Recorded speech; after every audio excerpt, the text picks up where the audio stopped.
안녕하세요.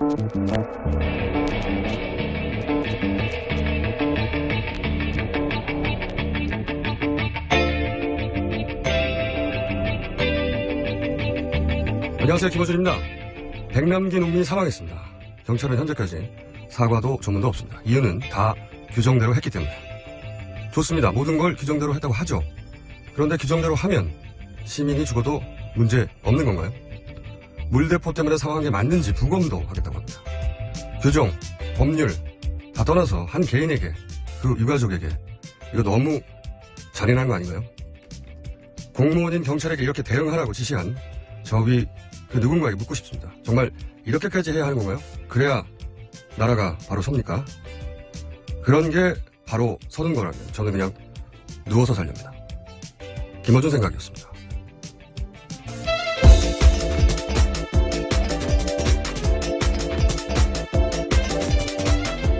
자, 첫 순서입니다. 한겨레에서 미모를 담당한다고 주장하는 민한 기자 송채경 기자 나오셨습니다. 안녕하세요. 네, 안녕하세요. 한겨레 21 송채경입니다. 네, 어제 첫 방송 주변 반응 어땠습니까? 네, 별다른 반응이 없는 걸 봐서 잘 못했나 봅니다. 가족들은 들었을 거 아니에요? 네, 저희 시어머니께서 들으시고 목소리가 참 좋더라 이런 칭찬을 해주셨습니다. 가족이 참 좋아요. 네. 어제 사실 알게 모르게 사건 사고가 방송 중에 있었어요. 예를 들어서 송채경화 기자 코너 마지막에 지금까지 송채경화 기자였습니다. 제가 해야 되는데 본인이 해버렸어요. 그리고 방송 마지막에 박사님, 강신주 박사님 맞으시죠? 네. 그분이 원래 스튜디오 나오기로 했거든요. 근데 그분이 전화 연결했어요. 왠지 아세요? 왜요? 그분이 스튜디오가 남산에 있는 줄 알고 남산에 갔어요. 네. 저는 이런 분을 바보라고 부릅니다. 강신주 박사님 바보. 다음 주에 해명하시겠죠. 자, 오늘 첫 뉴스는 뭡니까? 네, 한미연합훈련 중에 해군 헬기 한 대가 추락해서 3명이 실종됐다는 소식인데요. 어젯밤 동해상에서 훈련 중이던 링스 헬기가 추락해서 조종사 등 현역 장병 3명이 실종됐습니다. 군 당국은 현재 사고 해역에서 수색 작업을 벌이고 있다고 합니다. 이게 사고 원인이 뭔가요? 네, 정확한 사고 원인은 아직 파악되지 않고 있는데요. 기상이 안 좋았다든가 그런 건 아닌가요, 혹시? 네, 그런 건 아니고 어제 바람과 파도가 약했던 것으로 봐서 날씨에 의한 사고 가능성은 낮아 보인다는 분석이 나오고 있습니다. 그러면은 조종 미숙 혹은 뭐 기체 결함이라고 생각할 수 있는데 그 전에도 혹시 이 헬기가 추락한 적이 있습니까? 네, 링스 헬기가 추락한 게 이번이 처음은 아닌데요. 2010년도에 한번 추락해가지고 4명이 사망한 적이 있었습니다. 그러면 이 헬기 자체를 좀 의심해 봐야 될 것 같은데. 이 뉴스는 추가 보도 나오겠죠? 자, 다음 뉴스는 뭡니까?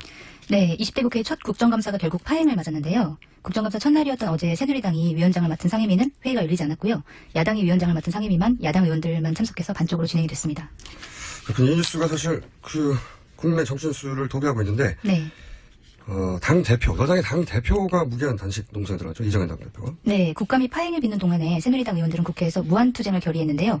새누리당 최고위원회의 이름을 정세균 국회의장 사퇴관철 비상대책위원회로 바꿨고요. 또 이정현 새누리당 대표가 집권당 대표로서는 사상 처음으로 어제 오후부터 정세균 의장 사퇴를 요구하면서 무기한 단식 농성에 들어갔습니다. 저희가 이 오프닝 브리핑 중에 현장 연결을 혹은 당사자 연결을 해보려고 어제 처음으로 김동완 장관을 연결했지 않습니까? 전 장관을. 네.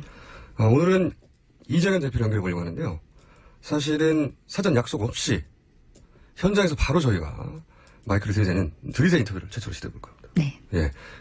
저희 리포터가 현장에 나가서 이정현 새누리당 대표에게 전화하겠다고 말씀드렸는데 답이 없으셨어요. 네. 그럼에도 불구하고 저희가 전화를 해보려고 합니다. 네. 워낙 섭외가 어려워서 네. 막무가내로 들이대는 과연 전화에 응할지는 저도 모릅니다. 자, 그러면 전화 시도해보겠습니다. 전화해주세요. 네.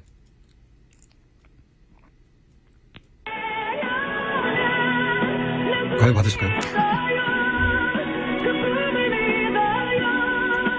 다시 말씀드리지만 사전 약속 없이 전화드립니다. 컬러링 이게 거위의 꿈. 네, 굉장히 오래전부터 쓰고 계시는. 네, 이정현 대표가 굉장히 낭만적이에요. 컬러링이 길게 이어지고 있습니다. 다시 말씀드리지만 전화하겠다고 말씀드렸고 받겠다는 날 못 받았어요. 저.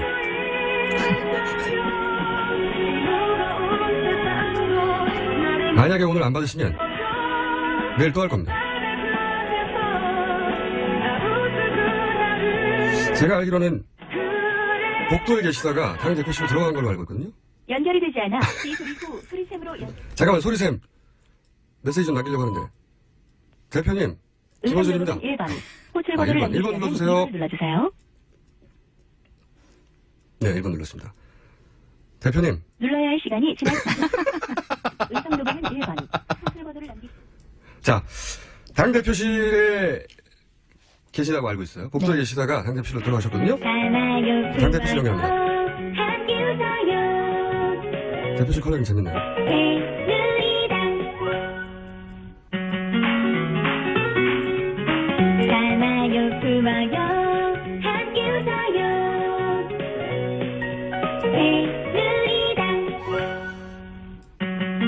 여기저기 전화를 안 받습니다. 네, 그렇습니다. 이게 방송사고가 아니고요. 네, 저희가 워낙 그 현안 중에 있는 정치인들 섭외가 쉽지 않거든요. 네. 그래서 들이대기로.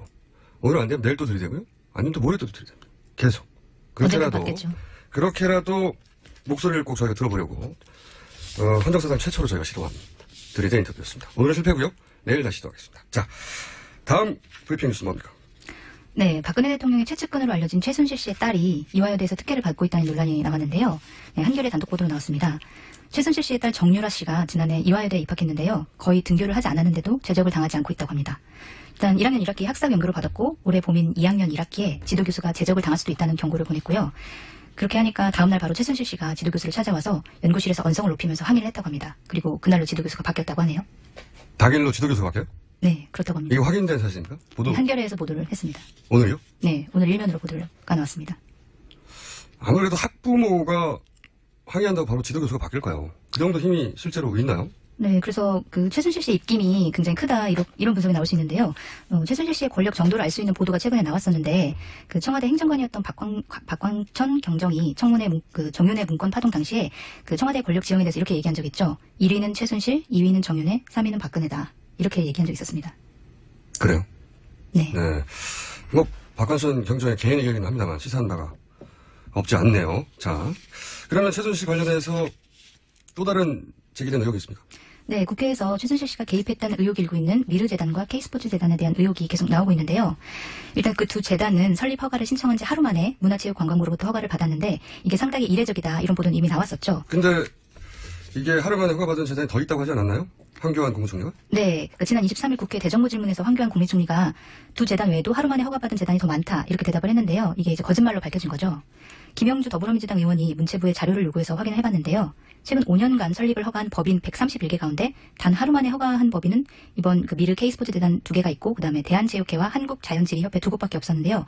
그나마 두 곳은 기존 법인에 대한 형식적인 제허가였다는 거죠. 그러니까 새로 생긴 법인 가운데 하루 만에 허가가 난 곳은 미르와 K스포츠재단 이렇게 2개가 유일했다는 겁니다. 최근 5년간? 네. 한 보도에 따르면 최근 5년 이전에도 사실은 다 따져보면 국가적 행사, 올림픽 관련된 뭐 그런 행사 관련된 재단에만 이렇게 단기간에 허가가 났지 이런 민간 재단에 허가가 하루 만에 난 건 처음이라고 하죠. 다른 의혹은 또 없습니까? 네, 또 있는데요. 재단에 돈을 낸 기업들이 내부 이사회 규정을 어기면서 무리하게 기금 출연을 강행했다는 사실로 추가로 드러났습니다. 예를 들어 미르재단에 11억 원을 출연한 KT 같은 경우에는요. 내부 규정에 10억 원 이상 출연 또는 기부할 경우 이사회에 부의해야 한다는 규정을 어기고 무단으로 기금을 출연한 것으로 드러났습니다.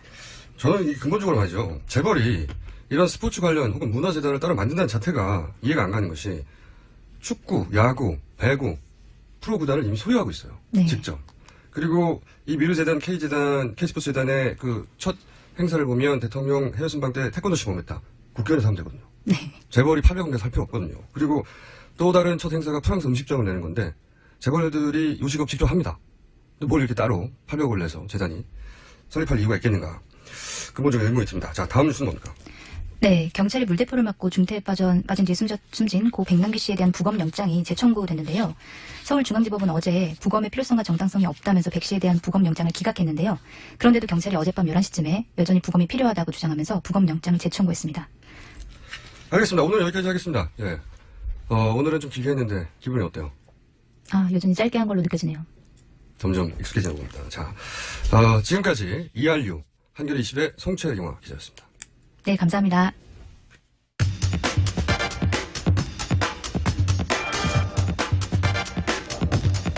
예, 문자 중에 이런 게 있습니다. 들이대 리포터는 다음부터 가수 김은국 씨를 쓰라고.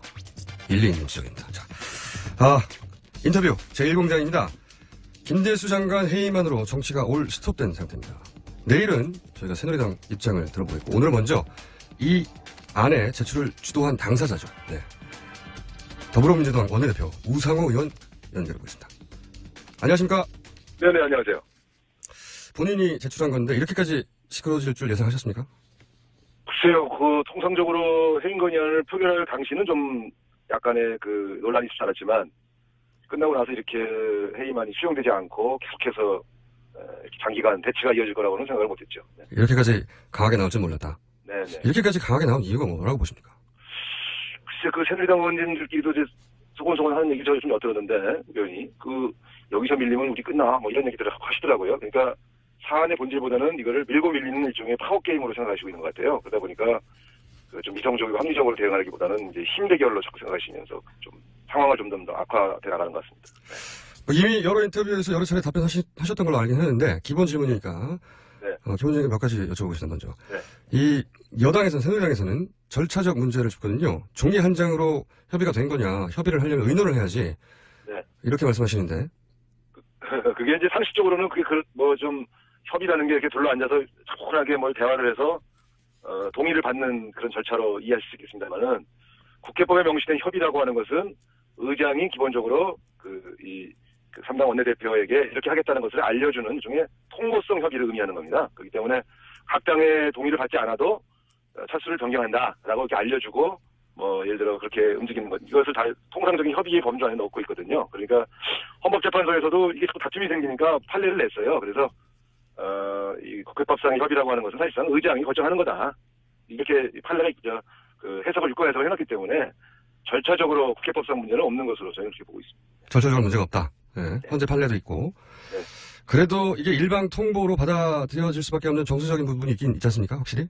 그렇습니다. 근데 이제 우리가 이런 경우를 우리도 지금 집권당에서 의장하실 적에 여러 번 경험한 바가 있거든요. 과거에.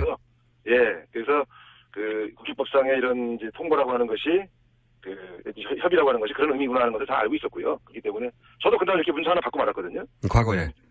그렇습니다. 근데 그러면 과거에 당한 대로 똑같이 되돌려준 겁니까?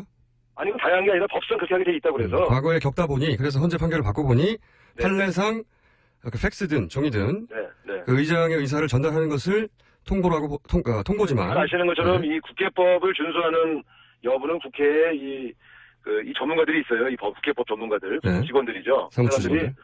지난 몇십 년간 여기 근무하면서 이런저런 일을 다 경험하고 또 그런 해석들에 대해서 이런저런 노하우가 쌓이지 않겠습니까? 네. 근데 그거는 이제 나쁜 노하우가 아니고 되게 법은 이러이러한 것을 해석하고 있다는 것을 잘 알고 있는 전문가들인데 그 사람들이 그날도 정진석 대표랑 김도 수석부 대표가 그렇게 항의하니까 그 시끄러운 과정에서 차분하게 설명을 해주더라고요. 그 설명을 들어보니 그렇게 하는 거구나. 이제 그렇게 알게 된 것이죠. 네. 저도 좀 찾아봤는데 최근 10년간 헌재 판결이 이미 몇 차례 있었더라고요. 그리고 예. 종이 한 장이든 팩스 한 장이든 이렇게 국회의장의 의사를 통보하는 것을 협의라고 본다. 네. 심지어는 어차피 반대할 것이기 때문에 반대당에서는 네. 반대 의사가 있더라도 이렇게 통보하는 것을 협의라고 본다라고 헌재 판결이 나긴 났는데 그 부분은 그러면 그렇게 이해한다고 하더라도 또 다른 작은 파동이 있었습니다. 녹취록이 공개됐는데 정 의장이 간단하게 요약하면 이런 말을 하셨어요. 세월호 아니면 어버이연합 둘 중에 하나를 내놔야 한다. 그냥 맨입으로는 안 된다. 이런 말을 하셨는데 새누리당에서는 의장은 중요한 의무가 있는데 야당하고 미리 짜고 세월호 기간 연장이나 어버이연합 청문회를 하려고 사실은 문제도 없는 김 장관을 해임한 거다. 이렇게 나오거든요. 글쎄 그게 이제 야당의 입장을 의원에게 이거 왜 이렇게 하세요라고 우리 당 의원이 물어보니까 이제 우리 당 야당 입장을 소개하는 과정에서 생긴 그런 이제 해프닝인데요. 의장님이 그렇게 물어봤다고요? 아니 의장님에게 누가 이제 물어보니 의장님이 대답하는 과정에서 네. 우리 야당의 입장을 소개한 거죠. 그런데 실제로 보면 그것은 이제 중립을 위반한 게 아니고 이 여당과 야당 사이를 중재하신 내용이에요. 그게. 좀 더 자세히 설명해 주십시오. 왜 이게 중재죠? 미국을 방문하기 전에 정세균 의장님이 저를 불러서 해임 건의안 꼭 해야 되겠어? 나한테 그러시더라고요. 그래서 글쎄 저희 당 의총에서 결정한 상이라 이거는 제출 안 할 수가 없습니다. 그랬더니 아이고 그거 하고 나면 정기국회가 시끄러질 테니 그거 서로 여야가 하나씩 주고받고 협상을 하지. 그래서 뭘 주고받고 협상을 합니까? 그랬더니 그 세월호나 어버이연합 같은 것 중에 하나 받고 해임 건의안 그냥 포기하는 게 어때? 저한테 이제 이렇게 중재하시는 거예요. 그래서 저쪽에서 안 받을 겁니다. 그리고 저도 흥정한 게 별로 내키지 않습니다. 그랬더니 한번 얘기해 볼게. 그러시고 미국 가서 이제 정진석 대표, 박지원 대표 저 있을 때 매번 얘기했어요. 이 내용을. 그래서 그렇게 중재한 내용을 소개한 것이죠. 사실은. 그러니까 중립을 어긴 게 아니라 오히려 이런 파국을 막으려고 중재하신 내용을 소개한 겁니다. 네. 대표님. 네. 방금 성대모사 하신 건가요? 성명서요? 아니 사실이에요 이게 팩트예요. 네. 자, 그러면은 그 설명대로라면 이해는 되는데, 그런데 네. 의장님이 그렇게 조정하려고 했다는 건 새누리당에서는 알고 있습니까? 당연히 알죠. 같이 있는 자리에서 한 거니까. 네. 미국 가서. 같이 있는 자리에서 말씀하셨다고요? 그렇죠. 여러 번 얘기했죠. 정진석 원내대표도 알고 있었다는 말씀이신가요? 아니 정유서 원내대표에게 이제 말하자면 그렇게 제안한 거였죠. 예. 이게 확실한 건가요? 확실한 건가요? 아니, 확실하죠. 근데 정유서 대표가 안 된다고 그랬어요. 그거 못 받겠다. 이렇게. 제가 왜 자꾸 여쭤보냐면, 네. 정 원내대표의 대응은 알고 있었던 사람의 대응은 아니거든요, 지금. 아니 근데 이제 그 표현이 좀 해석하기에 따라서는 되게 이제 얄궂으니까 그걸 물고 늘어지는 것이죠. 근데 그 내용으로 중재하려고 했다는 건 사실은 정진석 대표도 알고 계시죠. 같이 4명이 앉은 자리에서 여러 번 얘기한 거니까. 네. 아, 그러니까 세월호 어버이연합 이렇게 둘 중에 하나 받고 그다음에 해만 통과시키지 말지 이런 중재를 하려고 했던 사실 자체는 정진석 원내대표도 알고 있다. 그럼요. 네. 잘 알고 계시죠. 예. 알고 있는데 이렇게 대응하는 거다. 근데 이제 근데 이번에 요 문제는 정진석 대표가 대응 안 하고 이정현 대표가 대응하지 않습니다. 아, 직접 못 들은? 네. 이정현 대표하고 원내대표하고 정 원내대표하고 서로 대화가 없나요? 그래서 그건 제가 알 수가 없죠. 이건 제가 새누리당에 직접 여쭤보기로 하고. 네. 그런데 이건 또 맞지 않습니까? 그 정세균 의장이 야당 성향인 건 부인 못하고 또 팔이 안으로 굽는 건 맞지 않습니까? 아무래도 그건 뭐 좀 일부 정서적인 뭐랄까요? 그런 건 있겠죠. 네. 그렇죠. 네. 요사는 국회의장님에게 제가 직접 물어봐야 사안이기 때문에 여쭤보기로 하고. 하여튼 말 나온 김에. 그러나 그 행위 자체에 있어서는 네. 중립성을 위반하는 행위는 없었다. 지금까지. 이렇게 봐야죠. 네. 혹시 국회의장님 인터뷰 가능할까요? 그건 제가 알 수가 없죠. 네. 아니, 저희가 국회의장님 인터뷰를 하려고 했더니 네. 국회의장은 인터뷰한 적이 없다고. 아, 네, 그렇죠. 네. 특정 정치단을 가지고 인터뷰하면 또 그 자체가 논란이 될 겁니다. 네. 그렇긴 한데 이런 사안은 당선인한테 듣지 않고서는 알 수가 없지 않습니까? 네. 지금 제가 다 설명드리고 있지 않습니까? 네. 부탁이 하나 있는데요. 전화는 좀 부족한가 보죠? 네. 당사자는 아니시니까. 아니, 네. 저희가 의장님 말을 직접 들어보고 싶은데 부탁이 하나 있습니다. 저희가 리포터를 보낼 테니까 모른 척하고 어딘가로 데려와만 주세요. 아이고. 아니, 아침에 이런 인터뷰 처음 해보네. 아니, 그런 걸 부탁하고 그러셔. 의장님 듣기 전에, 부탁하면 됩니다. 몰래 저희가 작가가 전화 드릴 겁니다. 자, 어버이연합 청문회와 이 바타라고 하죠, 소위. 주고받기 하자. 이런 딜은 누구의 발상이었습니까? 본인은 하지 말자고 하셨다고 방금 말씀하셨는데. 정세균 의장하고, 네. 정세균 의장님도 그렇게 말씀하셨고, 네. 박지원 대표께서 적극적으로 그렇게 주장하셨죠. 아, 박지원 대표께서. 예. 원래 정치라는 게 이렇게 주고받는 거긴 한데, 새누리당에 그런 딜을 얘기하자 새누리당에서는 그럴 수는 없다고 말했다는 거죠? 정진석 대표는 아예 그렇게 못합니다. 이렇게 말씀하셨죠. 예. 그래서 그냥 해임건의안을 그때만 해도 내지 않았을 테니까 진짜 낼 거요? 내지 마셔. 그게 뭐 건이 됩니까? 막 이런 얘기 하셨죠. 근데 이제 우리는 그 의총에서 결정된 거라 낼 수밖에 없다. 이렇게 말씀드리면서 또 이제 중간에서 정세균 의장님하고 박지원 대표가 계속 딜을 해보려고 했는데 안 됐습니다. 예. 정세균 대표가 거부했죠. 예. 그런데 새누리당 이야기처럼 이렇게 시국이 엄중한데 꼭 해임안까지 냈어야 합니까? 아니 근데 실제로 이게 지금 박근혜 대통령 들어와서 인사를 보면 정말 국민 감정을 자극하는 그런 인사를 막 일방통행식으로 하고 있지 않습니까? 그래서 실제로 보면 좀 제대로 된 사람을 좀 써라. 총선 민심이라는 게 국정 운영의 패턴을 좀 더 소통형으로 바꾸고 인사혁신을 하라 이런 것인데 지금 민정수석 문제도 좀 껴안고 지금 벌써 몇 개월째 사퇴를 안 시키고 있고 또 김재수 씨도 굉장히 여러 가지 문제가 있는 사람을 말하자면 이렇게 장관으로 지명하니 이 문제에 대한 국민들의 여론을 우리가 대변할 그런 의무가 있지 않겠습니까? 그래서 제가 볼 땐 시끄럽다고 해야 할 일이 안 하나? 그래서 저는 그럼 뭐 야당을 나라 시끄러지거나 조용히 닦고 있어야 되나? 저는 그렇게 생각하지 않습니다. 네. 시끄러워진 원인도 또 사실은 보면 국정 운영 통치 방식이 있는 거 아니겠어요? 그런 것들을 바로잡아줄 필요가 있죠. 네.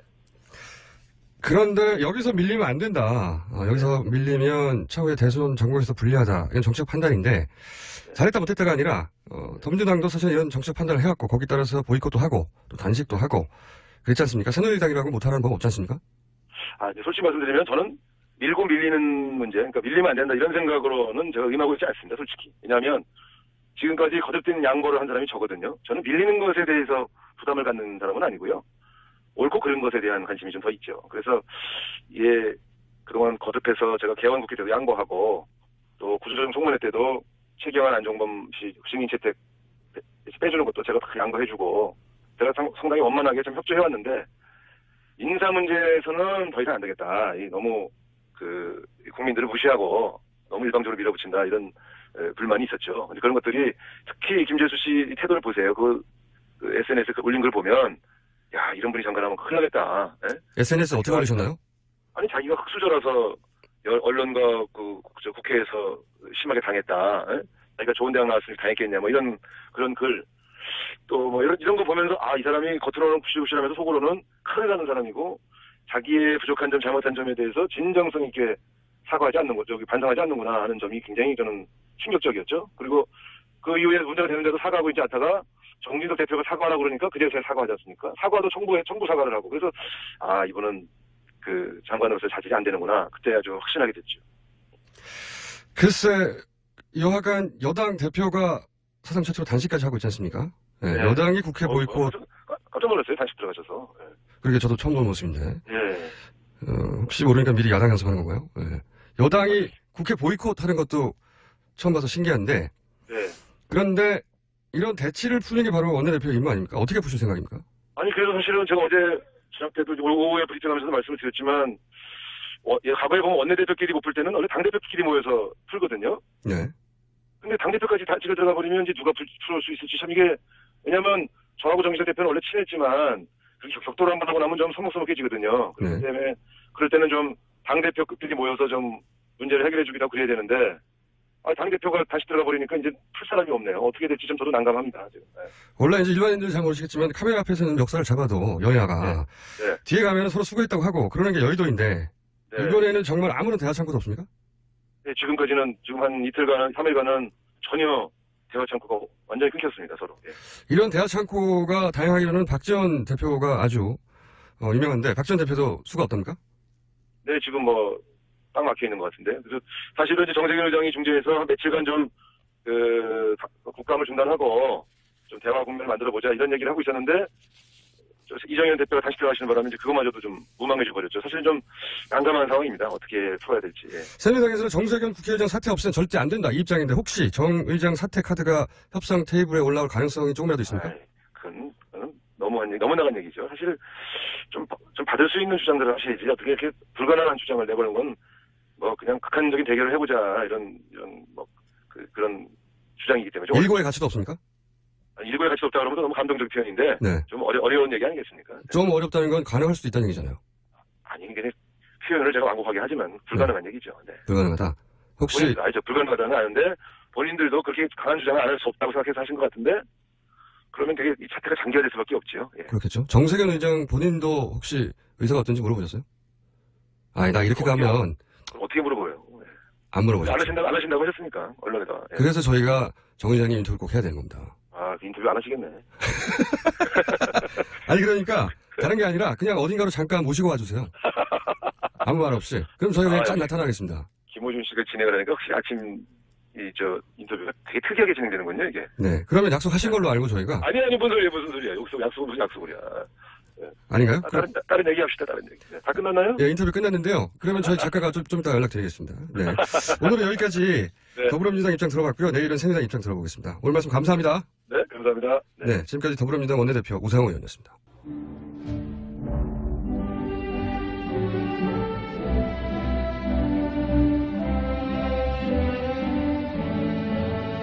친애하는 국민 여러분, 이른 아침 안녕들 하십니까? 어제는 제가 개방이 좀 없어서 졸지에 좀 당하는 분위기에서 준비 없는 가운데 참 인간 이름만 듣고 많이 놀랐는데 오늘은 제가 준비를 단단히 하고 나왔습니다. 왜 이렇게 소란스럽습니까? 뭔 일 있어요? 금방 갑니다. 그거 어차피 가서 백반 먹으면 돼. 잠깐만 기다리세요. 니 잘 들어 김어주이. 니 아침에 이거 제대로 일 나갈 수 있겠나 이거? 응? 자신 있으면 집에 얘기하란 말에 바꿀 테니까 빨리 오세요. 한 번만 느끼만 해봐. 당장 그냥 PD 양복 입혀가지고. 별거 아닙니다. 가시면 돼요.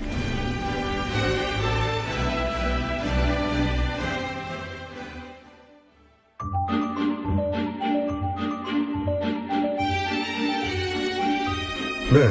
이명박 전 대통령 성대모사는 이명박 전 대통령을 직접 인터뷰할 때까지 계속됩니다. 자, 이번 코너는 어제 최진영 변호사의 오프더 레코드 코너 한 세트를 이룬 코너입니다. 야당 프락치. 언론에 보도되지 않는 야당의 뒷담화.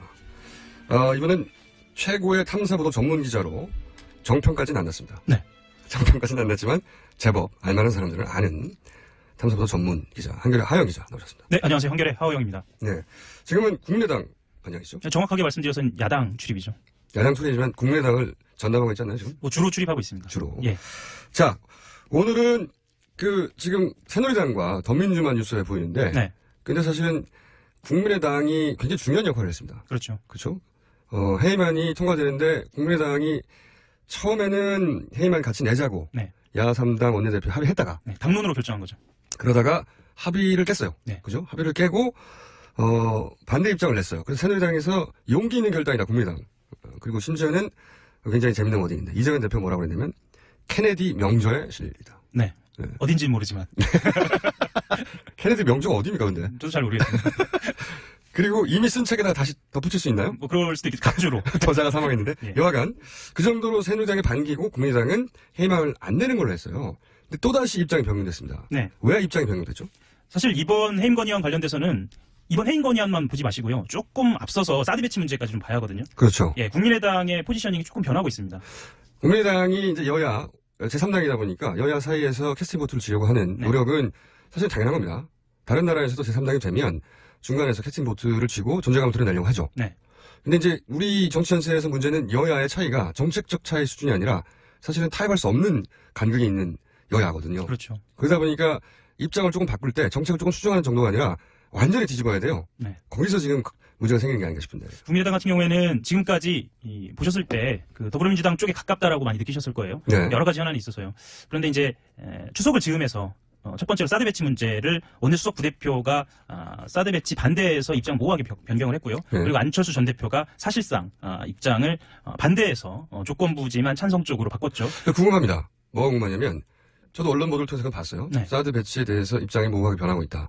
모호하게 변하게 만든 주인공이 누굽니까? 주인공은 호남민 씨입니다. 이제 흔히 국민의당을 두고 오락가락한다. 뭐 말씀하셨던 것처럼 캐스팅 보트를 의식하고 있다라고 많이 언론에서 분석을 하고 있는데 국민의당 안을 들여다보면 오히려 그 캐스팅 보트나 보다는 호남 민심의 여론에 향배를 좌지우지하는 그런 지도부의 어떤 태도를 볼 수가 있어요. 그러니까 이 판단이 전략적으로 우리한테 유리하다. 네. 또 물론 있겠지만 그 이전에 호남 민심이 그 정치적 판단에 대해서 어떻게 평가하느냐. 네. 그게 더 중요하다. 네. 그것도 한편으로는 당연한 겁니다. 네. 호남 기반으로 하고 있고 호남 민심이 버리게 되면 사실 존재 기반을 잃게 되는 거죠. 그렇죠. 예. 근데 문제는 그게 너무 짧은 시간에 자주 벌어지고 있는 게 최근에 몇 차례. 사드도 그렇고요. 그렇죠. 그리고 이 해임안을 낸다고 했다가 파기했다가 다시 낸 게 너무 짧은 시간에 서로 번복이 됐어요. 그죠? 네. 이런 번복을 하게 되면 호남 민심도 사실은 이 당이 너무 왔다 갔다 하는 거 아니냐. 혹은 당 내에서도 야 이렇게 우리가 우왕좌왕 해가지고 지지를 받을 수 있겠냐. 이런 여론은 없어요? 첫 번째로 그 추석을 기점으로 해서 그 국민의당의 여론이, 그러니까 지지율이 어떻게 변동되는가 좀 들여다볼 필요가 있겠고요. 그리고 본인들이 그 사드 배치 문제나 해임 건의안과 관련돼서 어떤 태도를 취했을 때 호남 민심에 다시 이 어떤 지지를 얻을 수 있느냐를 판단한 것 같아요.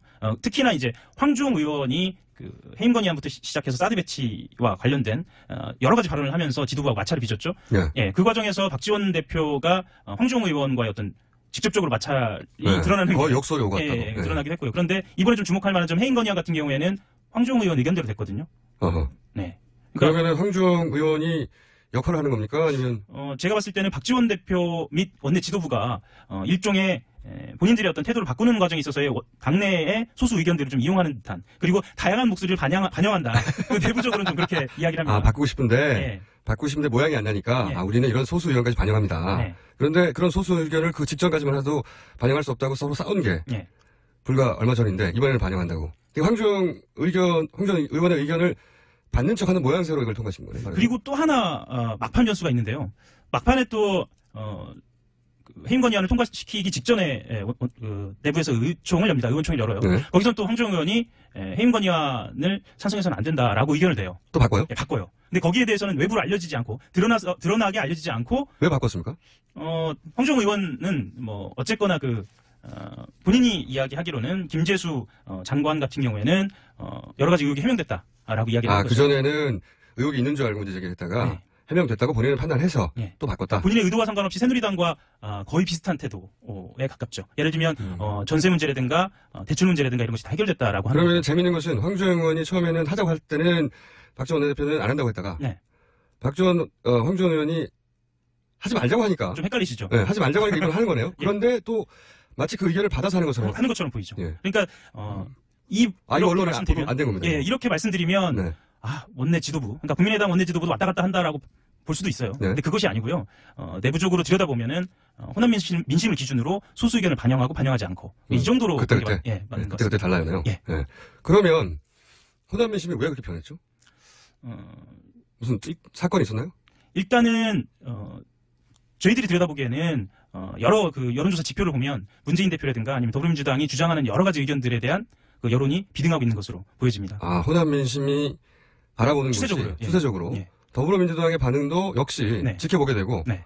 국민의당의 주장도 듣지만 더불어민주당이 뭔가를 주장하게 되면 거기에 또 귀가 솔깃해지는 부분이 있고 그렇죠. 설득되는 부분이 있어서 여론이 글로 가면 국민의당도 그걸 쫓아갈 수밖에 없는 상황이 생기기도 한다. 그렇죠. 그리고 굉장히 재밌네요. 예, 그리고 대선이 가까워지고 있습니다. 우리는 네. 지금 1년 2개월 남았다고 하지만 네. 대선이 가까워질수록 유력 후보가 있는 당에 각 지역의 민심, 각 계층의 민심이 쏠리게 돼 있죠. 아하, 그런 면이 있다. 예. 본인의 분석이죠. 그렇죠. 오프 더 레코드니까요. 본인의 분석으로는 그럼 점점 더민주의 의견이 영향력을 발휘하고 있다. 영향력을 발휘하고 있다라기보다 의식할 만한 상황으로 가고 있다. 시간만 상황. 예. 그래서 한 가지만 더 첨언을 하자면요. 예. 통합 논의가 나왔을 때 국민의당에서 화들짝 놀라는 그렇죠. 이유도 예. 바로 문재인 대표 혹은 추미애 대표 첫 일성이 통합 얘기였죠. 예. 국민의당에서 화들짝 놀랐는데 그 화들짝 놀란 이유는 혹여 호남 민심이 거기 반응할까 놀란 겁니다. 그렇죠. 그렇기도 하고요. 실제로 국민의당 내부를 좀 들여다봐야 하는데요. 네. 국민의당이 창당할 때부터 호남 쪽 의원들은 통합을 기치로 내걸고 탈당한 사람들이 많아요. 맞아요. 언젠가는 다시 합시다. 이렇게. 예. 하지만 지금 대주주인 안철수 전 대표 쪽에서는 네. 절대 그것은 불가하다라고 그렇죠. 얘기하잖아요. 네. 그런데 좀 태도가 변했다라는 걸 아마 느끼실 거예요. 누구 태도가요? 안철수 대표 쪽의 태도가. 뭐냐면 통합은 네. 불가하다라고만 얘기하다가 네. 다른 포지셔닝에서의 통합은 가능하다는 쪽으로 이야기가 조금씩 변하고 있거든요. 좀 구체적으로 얘기해 주세요. 예를 들면 제3지대라든가 네. 국민의당 안에서의 경선을 통한 통합은 가능하다. 다만 여기서는 문재인 대표를 상정하고 있지는 않습니다. 그렇죠. 예. 그 얘기죠. 그러니까 문재인 대표 전 대표만 빼고 다 가능하다는 거 아니에요? 예. 안철수 전 대표. 지금으로선 그렇습니다. 지금으로서. 왜냐하면 문재인 대표를 그 통합의 도마에 상정한 순간 네. 국민의당 내부에서는 크게 분열이 일어나거나 아니면 갈등이 일어나거나 그리고 지지층 이탈이 우려되기 때문이죠. 예. 이번에서 정말 어떻게 될지 모르겠어요. 이 부분에 있어서는. 네. 어쨌든 제1야당의 가장 유력한, 물론 후보가 된 건 아니지만 유력한 후보 중에 한 사람인 문재인 전 대표는 절대 안 된다는 게 국민의당의 최소한 대지주인 안철수 쪽 전 대표의 입장이면 지금으로서는 그렇습니다. 이게 이야기가 전개되기 어렵거든요. 네. 그렇죠. 어떤 조건 하에서는 가능하다가 아니라 전제가 있는 게 아니라 아예 안 된다는 거니까. 실제로 안철수 의원 쪽 전략 사이드에 있는 의원들이 올 가을부터는 전략을 크게 수정한다는 이야기가 있거든요. 좀 지켜봐야 할 부분들도 있습니다. 크게 수정한다는 건 어떤 방향으로 예상됩니까? 제가 일부 말씀드린 그 통합과 관련된 뉘앙스가 흘러나오기 시작했다. 그런 포지셔닝으로 좀 수정이 되고 있다라는 분위기하고도 좀 관련이 돼 있는 것 같아요. 정치판에서 이미 대선 정국으로 들어갔으니까 사실상 그렇죠. 대선을 머리에 떠올리면 뭐 과거 역사를 보더라도 결국은 어떤 방식으로든 통할 수밖에 없지 않느냐 하는 생각을 가진 의원들이 움직이기 시작했나요 혹시? 어떤 판에서 통합을 하면 안철수 대표에게 유리를 할 수 있을 것인가라는 판단을 하겠죠. 거기서 이제 문재인 대표는 상수기 때문에 어떻게 그 부분에 대해서 고민을 하느냐 뭐 이것만 나온 것 같습니다. 박지원 원내대표 위상 어떻습니까? 박지원 원내대표가 절대 위상하셨었는데 비대위원장, 네. 원내대표 다 가셨어요. 지금은 여전히 그런 굳건한 위상을 지키고 있나요? 아니면 좀 흔들립니까? 박지원 대표 같은 경우에는 해임 건의안 국면에서 일부에서는 위상이 흔들렸다라는 네. 분석도 있어요. 외부에서는. 예, 외부에서는 그렇습니다. 내부적으로는 그렇지 않습니다. 흔히 국민의당을 지켜보면서 착각하는 부분 중에 하나가 뭐냐면 박지원 원내대표가 애초에 국민의당을 창당할 때부터 지금의 위치를 누렸다라고 생각을 하거든요. 아니죠. 전혀 그렇지 않습니다. 가장 늦게 합류했고요. 예. 아무런 지분 없이 합류했어요. 개파를 따지자면 박지원 대표의 계보는 없는 것으로. 이게 예, 굉장히 시체말로 예. 독고다이. 예. 이게 표준어는 아닌데 이 표현보다 맞는 표현은 없는 것 같아요. 저쪽에서는 홍준표 도지사, 이쪽에서는 박지원 원내대표. 그런데 최근에는 박지원 대표를 따르는 분들도 꽤 많이 늘었거든요. 아, 그래요? 예. 자, 다음 주에는 그럼 박지원 원내대표 얘기를 좀 더 해볼까 예. 하고 오늘은 첫 시간이라 좀 가볍게 했습니다. 감사합니다. 자, 지금까지 하하영이